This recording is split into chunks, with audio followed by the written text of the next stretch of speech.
Lots happening in the River City as spring arrives. Mayor Donna Deegan joins us today. We're looking at the budget decisions she'll have to make and how one of the mayor's healthcare initiatives is gone.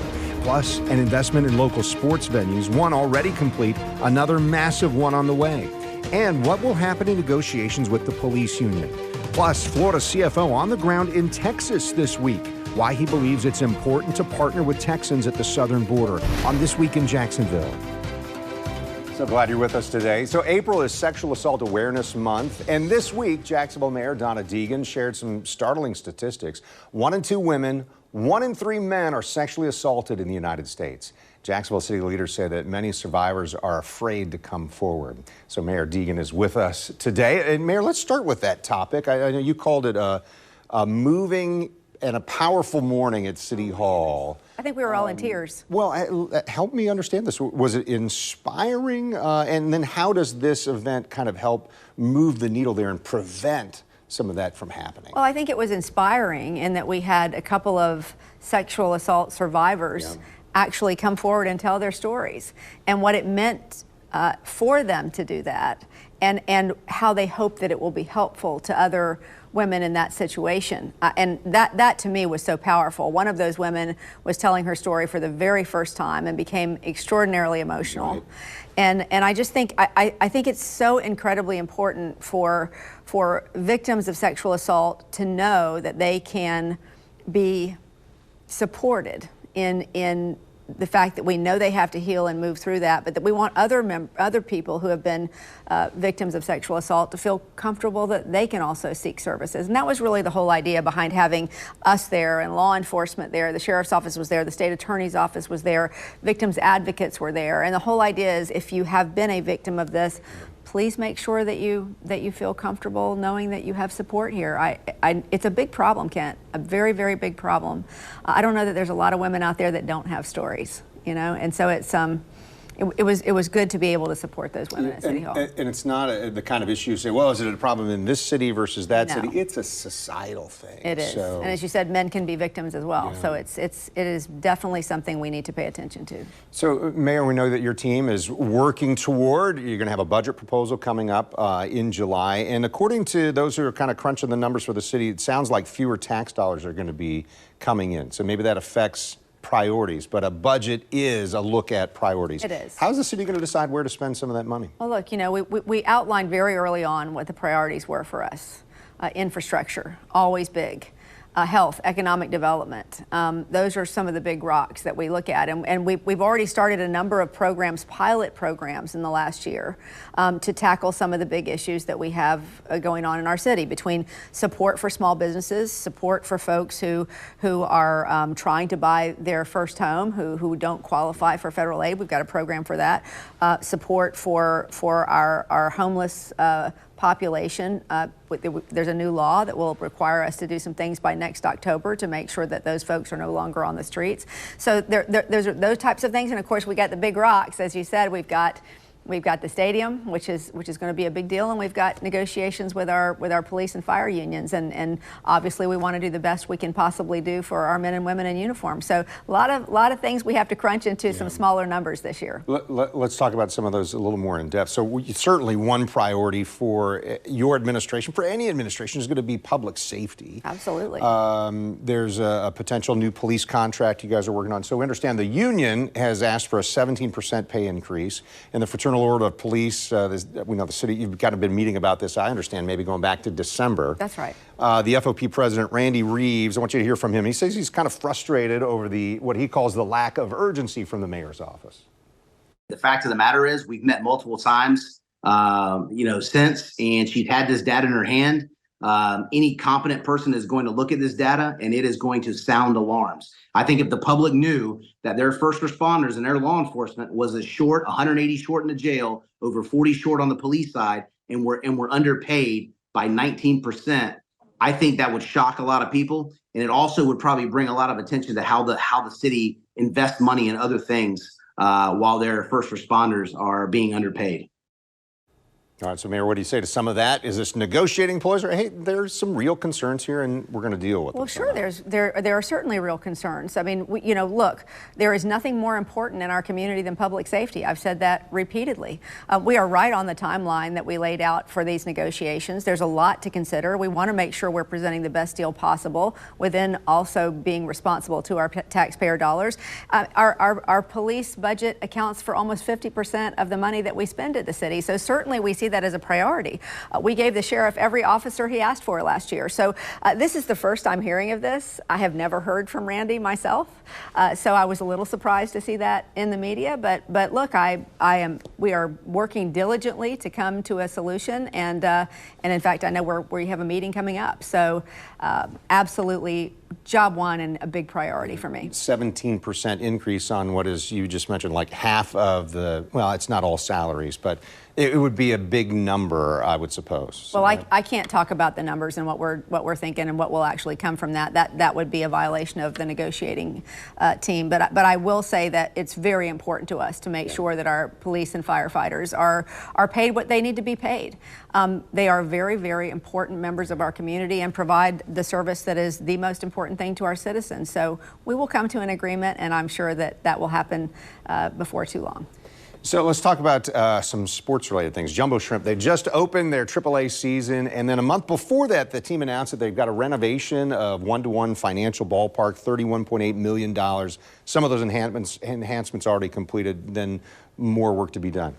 And then next door to that, really, is a much larger project that I understand you're in the negotiation phase. The price tag is going to be more than $31 million.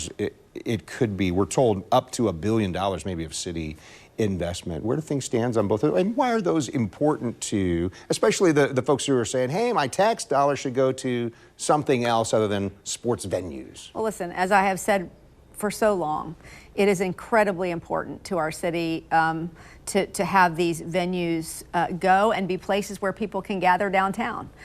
It is both the Jaguars and the Shrimp, to me, are a point of pride for our city. Our citizens love participating in those events, and frankly, it's very, very important to the development of our city.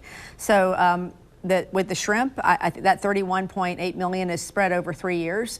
They are creating some wonderful entertainment venues that are going to be part of that. We are proceeding apace with our negotiations with the Jaguars, and in fact, hope to have an agreement to put before the City Council in early May. So coming up, it's going very well, and then we'll start some community meetings where we go and share that with the community, as we promised we would do, and that's where we are. But I have said repeatedly that these are very important things for our community. You have to look out. You can't just look at right where you are.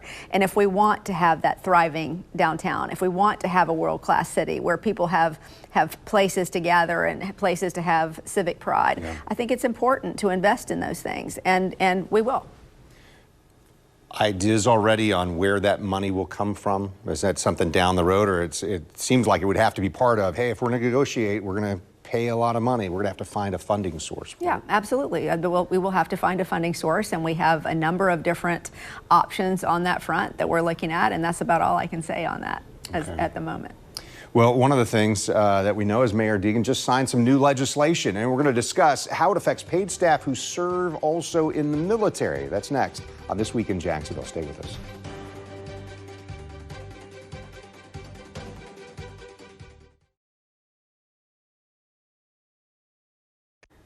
You're watching This Week in Jacksonville with Kent Justice. And Jacksonville Mayor Donna Deegan is our guest this morning. So, Mayor, you recently signed something called the HEROES Act. So tell us how this helps staff members and their families if they're answering the call to serve in our nation's military. Well, look, we always have said that we want to be the most military-friendly city in the country. We are a proud military city. 1 in 4 of us has a relationship with the military, either as a family member or in the military. And when Councilmember Diamond came back from service, he said that he heard from a lot of folks who struggled. And we talked about making things better for them. And he presented an idea of, let's increase the number of days that deployed city employees have from 30 days to 90 days. Let's create some leave time for their families if they need to take care of business here at home.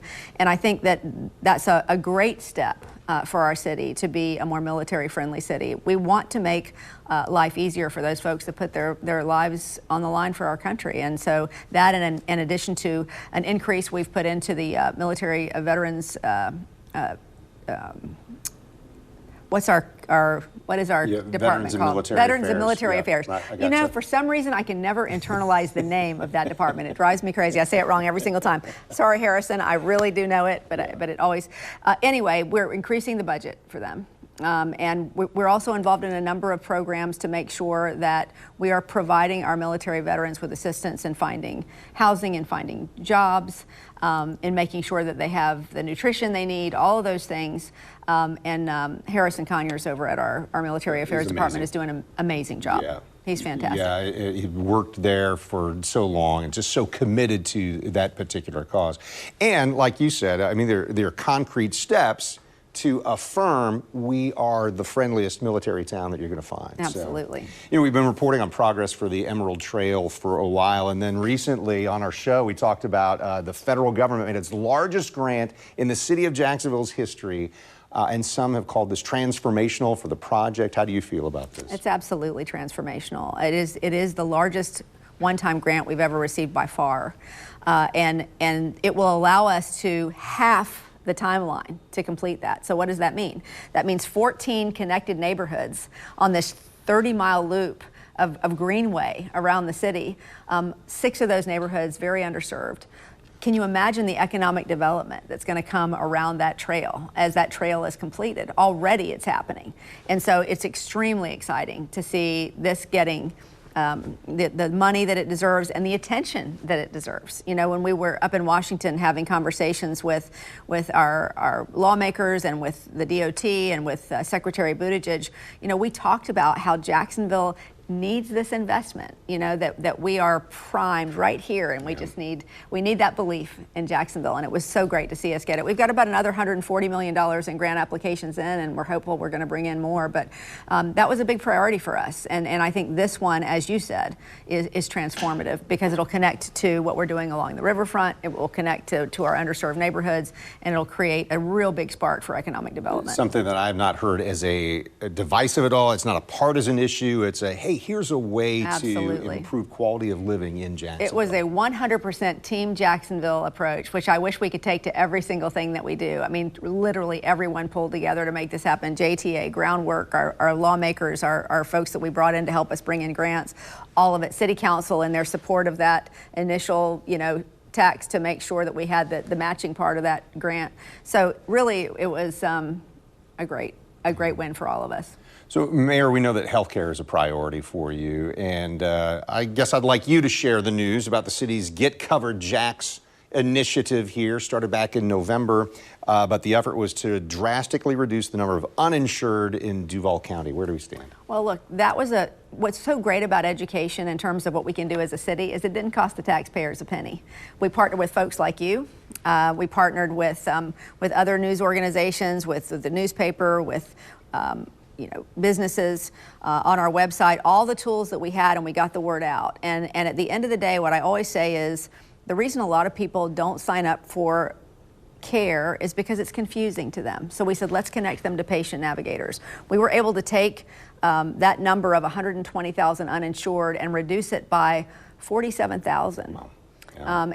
And so now we're talking about a 34% decrease in the number of uninsured people. Not only is that great for our city in terms of our overall health, because we've got some really not great primary health numbers, but it's great news also for our healthcare costs, because as you know, what happens when people don't have insurance, they just go to the emergency room. Right. So this is a big deal for us, and I think if we can continue down that path, it'll be a good thing. Well, and we've got a little more than a minute left, but your office brought up a note about hundreds of thousands of children who are losing Medicaid coverage here. Is there something the city can do to help close that gap, I guess? A lot of those families are not aware that they lost that coverage, so we're going to start another public education campaign to make sure they know that they have lost that coverage, because a lot of times they don't find out until they actually go to try to receive services and they can't.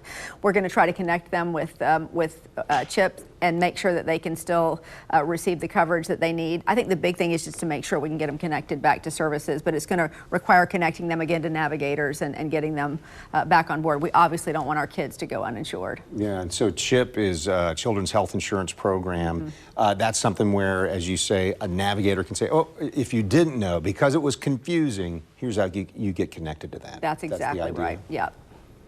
Well, I appreciate it. Mayor, we should do this more often. We've been talking about this, so let's do, because all these things happening here, we're in the spring and we know the summer's coming, all of those budget, all those things. But thank you so much for the time. Thank you so much. All right.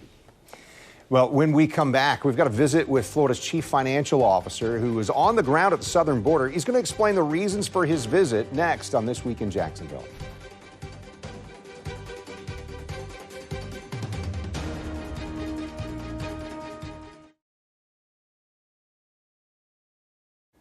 You're watching This Week in Jacksonville on Channel 4. Border security. It's become a major concern and a constant talking point in this year's national election cycle. Now, Florida is involved by sending military members and first responders to the southern border in response. The state's chief financial officer, Jimmy Petronas, spoke to me from Eagle Pass, Texas, as he inspected operations and the partnership between Florida and Texas. A lot of the folks that are trying to cross the border here in Texas, their primary place they want to go to Florida, and they also want to end up in New York. They're going to go where their family and relatives and another nexus of the same country, that they're same language, same skills. So they're going to try to go where they can find some familiarity. And it is what it is. Florida is a huge magnet for these illegal crossings where they want to ultimately be, because they've got family in Florida. Florida, as I was looking through a list, I mean, there's hundreds of different countries that have identified that have crossed here at this border. And, you know, Venezuelans is one of the biggest populations, and Florida has a huge Venezuelan population. So it's only natural for them to want to go where the family and maybe friends or other locals that they're familiar with have already set up shop. So again, it's the big problems they're going to have here in Texas that I was hearing about today from some of their legislative members is, what are they going to do for their classroom problems? 3 years ago, classrooms would have 26 students in them. Now they got 46 students in them. They have created this mass movement of people into the state, whether it be expense at the hospitals, expense at the education, expense into basic human services. And again, you got to find some way to pay for it, and it's not from the federal government. Well, the federal government at this point is calling this a crisis. And I know on the conservative side, Republicans are saying, well, at least the White House is acknowledging that it's a crisis now. What's your remedy? What do you see as a solution here? Again, I think the biggest solution is going back to the position where we had stay in Mexico. Make your asylum notifications known while you're there, and then let us process you there in an orderly manner. Not this crisis type of pandemic where people are moving in mass, where you have, unfortunately, a lot of times a mom and her children that are being human trafficked. She's trying to do whatever she can to get away from those human traffickers, to the point where they're trying to cross right here at the Rio Grande, and sometimes fatalities take place. This is not a way for somebody to find asylum in the United States. These are people that are leaving and running from criminal organizations. And this is why it breaks my heart that the federal government, the Biden administration, has such a blind eye to this. Maybe they finally have woken up. Maybe they have finally seen enough horror from the border, and maybe they're hearing it enough from their own Democratic leadership that, you know what, it's time for us to do something about the problem. I hope so. You know, I truly do. We don't need the type of horrific tragedies like we've seen over here in the last 2 years.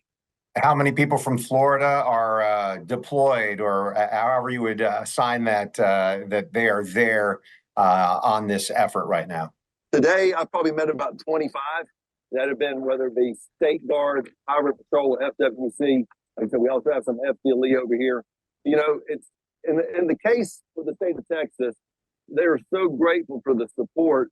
And some states send 10, some states send 15. But different states are sending them out. And okay, it really helps just to have a little bit of force control, where you can have a little bit more relief, a little bit more support in order to try to do this. And now that's exactly their efforts here in Eagle Pass where this was having thousands of people crossing every day. Now they're literally down into some days single digits, or at the most, 100. So again, this type of effort, this type of presence, this type of assistance from other states has stopped at least drastically reduced the problem here in Eagan. It's working. And appreciate the CFO. We're the only local station that he spoke to while he was there on the ground in Texas. While Florida first deployed members of the National Guard to assist Texas last May, Governor Ron DeSantis sent 50 more guardsmen and 76 highway patrol troopers at the end of this February. This Week in Jacksonville airs each Sunday morning at this time. And next time, we're joined by Jacksonville City Councilman Will Lanin. I'm Kent Justice, so thanks for watching on air on Channel 4 and the CW17, and then online at news4jax.com and streaming on News4Jax Plus. And yes, you're looking at it right here. Don't forget to check out This Week in Jacksonville Business Edition. Our podcast focuses on economic development of the River City and throughout our region. This week's episode looks at Mocha Jacksonville. They are turning 100 this year. You can find new episodes every Thursday at 9 a.m., and you're going to find it right now on News4Jax Plus under the channel This Week in Jacksonville. And if you're only joining me Sunday for This Week in Jacksonville, you are missing out. I want to remind you, be sure to subscribe to my weekly Twidge newsletter. This Week in Jacksonville, it's a newsletter, and it's a real bonus for News4Jax insiders. You head to news4jax.com/newsletters, and then click to sign up under This Week in Jacksonville. Thanks for joining us today.